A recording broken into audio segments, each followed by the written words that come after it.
una dictadura que se ha instalado y que mediante mecanismos de esta naturaleza, y decimos dictadura porque hay control total y absoluto de las estructuras del Estado, hay control sobre el Ejecutivo, hay control sobre el Legislativo y hay control sobre el Judicial, en el sentido que incluso se toman la potestad de decir quiénes son los jueces buenos y quiénes son los jueces malos, ¿va?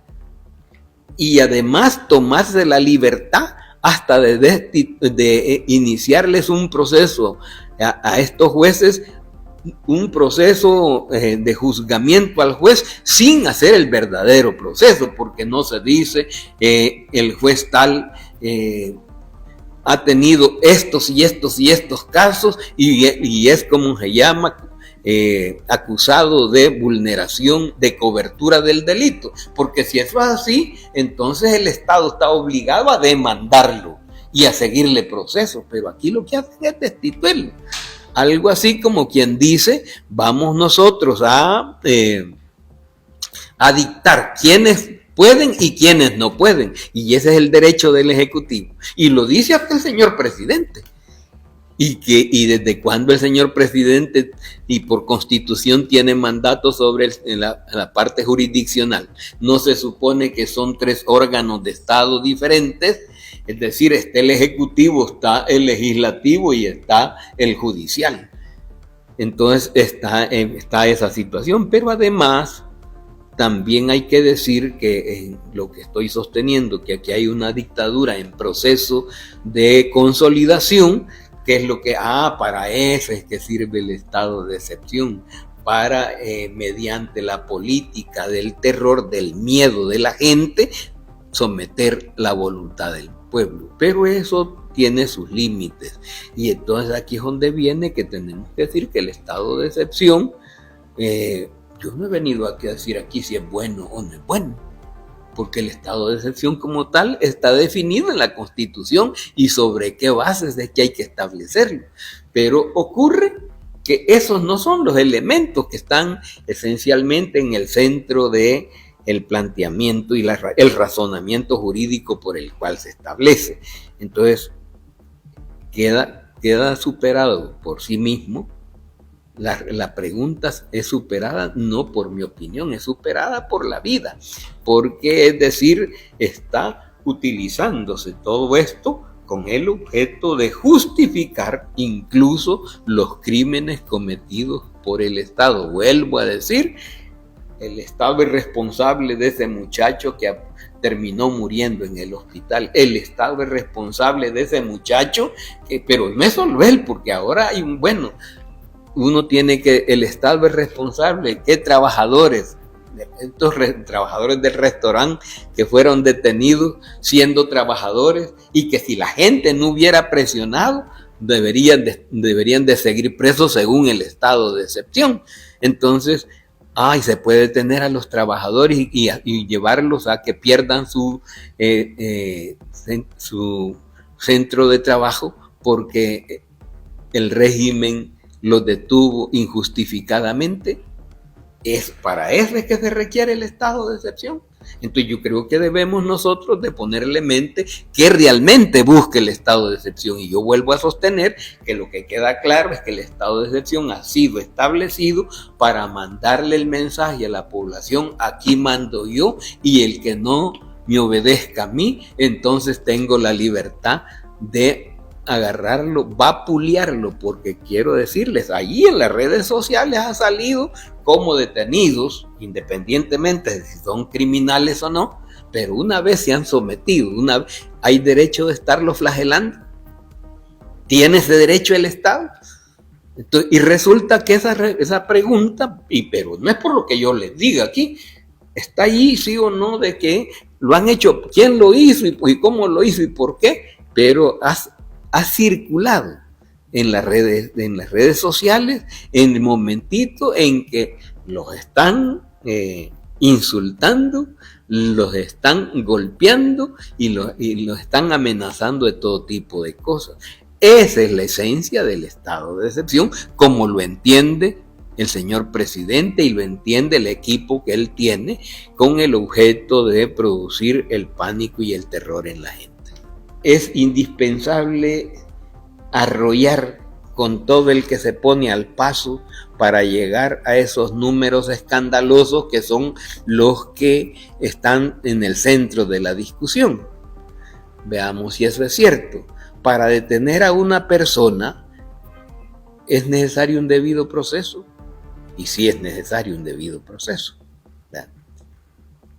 Y para capturar a los delincuentes mareros del país, que te digo, vuelvo a insistir en que no, el marero no es el delincuente de cuello blanco, que también es delincuente, y el marero no es el delincuente de narcotráfico, entendiendo por esto el gran negociante.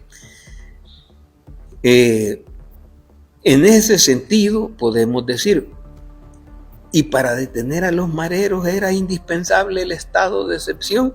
¿Para qué dice la Constitución que se establece el estado de excepción? Dice que se deberá establecer por catástrofe, por sedición o por alteración del orden público.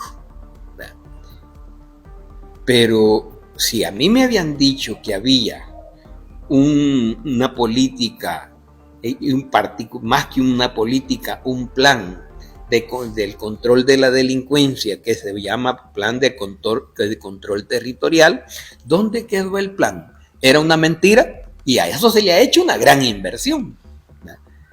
¿O para qué se ocupó ese dinero? Porque si me dice que el plan de control territorial no ha funcionado y se acepta hoy, después de 3 años, donde se dijo que la primera fase y que después venía la segunda fase, la tercera, 7 fases. ¿En cuál vamos? Ya se le va a terminar el periodo al señor presidente, ¿verdad? Entonces no va a darle cumplimiento a eso, y hoy que ya ha llegado a más del 50% del tiempo de su periodo, hoy viene a reconocer, sin decirlo, que su famoso plan de control territorial era una farsa, era un boomerang, y por eso hoy tiene que recurrir, dice, al estado de excepción, que ya dije cuáles son las características que debe cubrir.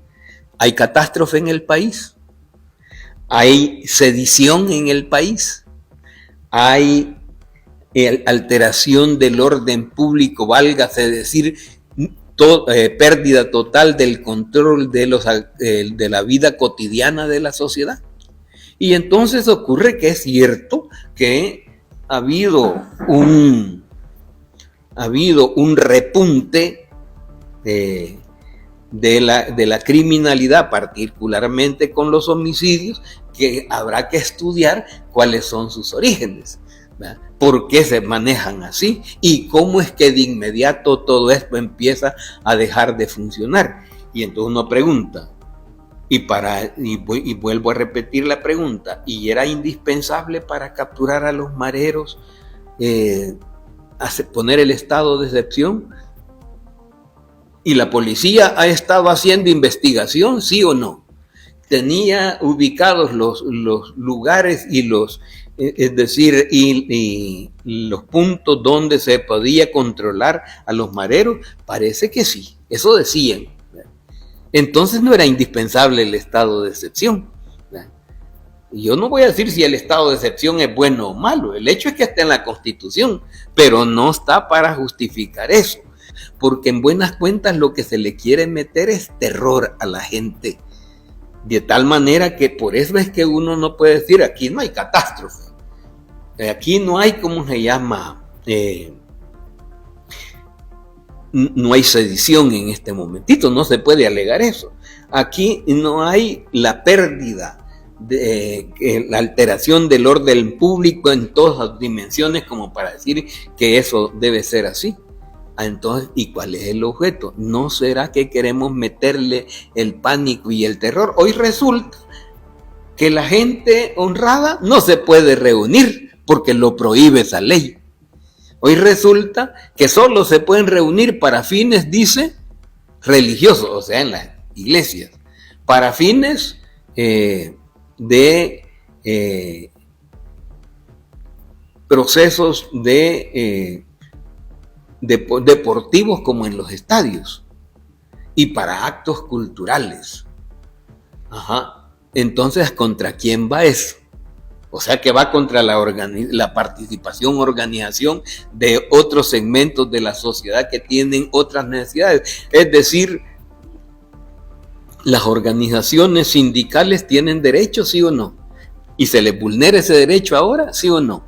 Y más que un derecho, una garantía, porque el derecho de libre asociación es, ¿cómo se llama? Establecido en la Constitución, que es distinto a lo que están haciendo los criminales. Entonces, pero ese es vulnerado. Entonces, ¿qué se me hace? Que lo que se está demostrando es que se tiene toda una intencionalidad, una utilización del estado de emergencia para fines propios en este caso del gobierno, no digamos de todo el estado, en este caso del gobierno. Pero este estado de excepción viene inclusive a demostrar un par de cosas. Una de ellas, ¿qué es lo que viene a demostrar? Viene a demostrar la incompetencia y la incapacidad del órgano jurisdiccional, del orden jurisdiccional del país. Realmente el construir más cárceles es lo que va a venir a resolver, y la respuesta que la saque el pueblo salvadoreño. Si a mí me preguntan, me parece que no ese es el camino, ¿verdad? Porque además no es eso lo que se le propuso al país. Aquí se decía que se iba a mejorar la educación. Es más, se dice que ahora se le está entregando computadoras a la niñez, pero si eso se estaba haciendo en los gobiernos anteriores, los gobiernos del señor Funes y los gobiernos de Salvador Sánchez Serén, se entregaban computadoras, que no se entregaron todas. Es que resulta que año con año cambian las generaciones que están ingresando a la educación al nivel de la posibilidad del manejo de las computadoras. Pero partamos de que nadie se va a oponer a que se le entreguen las computadoras, pero eso no es lo que resuelve en forma total, porque lo que tiene que ver con la educación son los programas que se ejecutan y la preparación del personal. Entonces esto tenemos que decir, hay otras cosas en las cuales concentrar el esfuerzo,